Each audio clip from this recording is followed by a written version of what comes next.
अस्सलाम वालेकुम दोस्तों। बहुत ही अच्छी खबर है। इंजीनियर साहब की बेल हाई कोर्ट से अप्रूव्ड हो गई है। अल्हम्दुलिल्लाह। आप सभी को मुबारक हो जी। फाइनली बेल की दरख्वास्त हाई कोर्ट ने मंजूर कर ली है। इसके अलावा कोर्ट में क्या क्या हुआ और कोर्ट में मुखालिफिन ने क्या क्या नोटिंगी करी, क्या क्या बहाने मारे और बाद में जज साहब से ही भिड़ गए, उन्हें ही ब्लेम करने लगे, आपके साथ सब शेयर करेंगे इंशाअल्लाह। तो सबसे पहले, जैसा कि आपको पता था, कल हाई कोर्ट में इंजीनियर साहब की बेल की हियरिंग थी। मैंने कल आपको बताया था और फाइनली बेल अप्रूव हुई और फिलहाल इंजीनियर साहब की लीगल टीम उनकी बेल की बाकी फॉर्मेलिटीज़ को पूरा कर रही है और उसके बाद जल्द ही इंजीनियर साहब जेल से निकलकर अपने घर जाएंगे इंशाअल्लाह।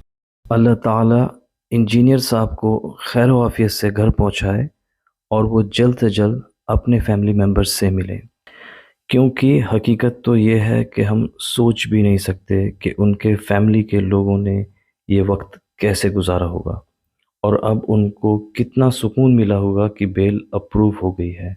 इंशाअल्लाह जल्द ही वो सब इंजीनियर साहब से मिलेंगे। बाकी मैं अब आपके साथ वो शेयर करता हूँ कि कल क्या क्या हुआ कोर्ट में और मुखालिफिन पार्टी ने कैसे कैसे बहाने करके इसको आगे खींचने की कोशिश करी, क्योंकि मुखालिफिन को भी पता था कि अब कुछ बचा नहीं है और कोई भी बहाना बचा नहीं है कि जिससे कि वो इस केस को आगे खींचे। और रिसेंटली सरदार अरशद साहब ने भी अपनी वीडियो में बताया था कि उनको 1000% यकीन है कि बेल होनी ही है, क्योंकि अगर हकीकत बताऊं तो केस तो फर्जी ही था। ये नकले कुफ्र के ऊपर इन लोगों ने केस किया हुआ था और अब तक पिछले 3 महीनों से इन्होंने किया ही क्या था, बस बहाने बना बना के टाइम खींच रहे थे। सच बोलूं तो अगर ये केस यहाँ यूएस में होता तो यहाँ तो पहली या दूसरी हियरिंग में ही निपट जाना था इसने। और इन लोगों ने बस इलॉजिकल बहाने मारे। शुरू में इन्होंने फिजिकल रिमांड की डिमांड कर दी, भाई कुछ कबूल करवाना था क्या। फिर इन्होंने वो वीडियो की इन्वेस्टिगेशन की डिमांड कर दी, भाई जब इंजीनियर साहब कह रहे हैं मेरी ही वीडियो है तो अब क्या चेक करवाना है, इलॉजिकल।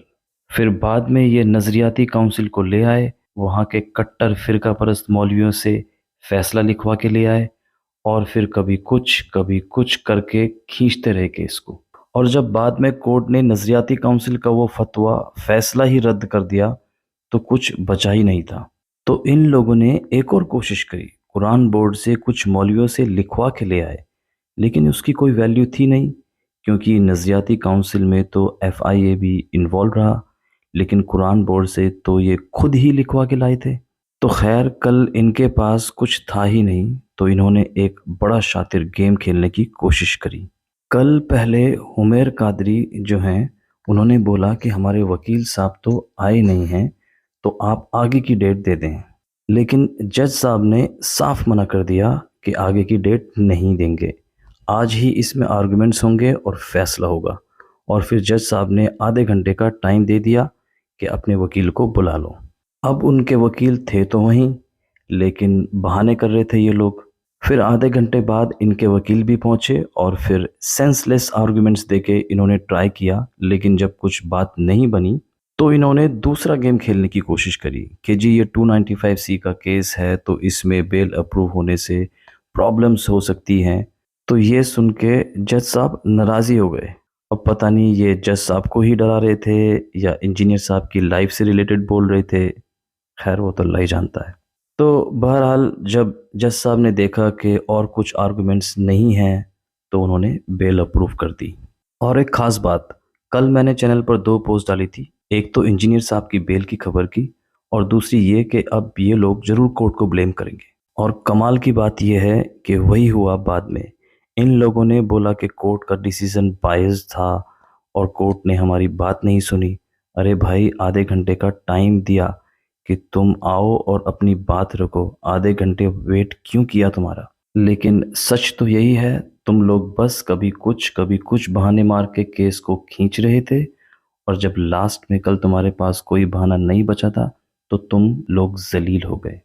ऐसा तो होना ही था, क्योंकि कोई कुछ भी कर ले आखिरकार जीत हक की ही होती है। خیر آپ لوگوں سے دعا کی درخواست ہے، اللہ ہم سب کو حق صحیح راستے پر چلنے والا بنائے، آمین۔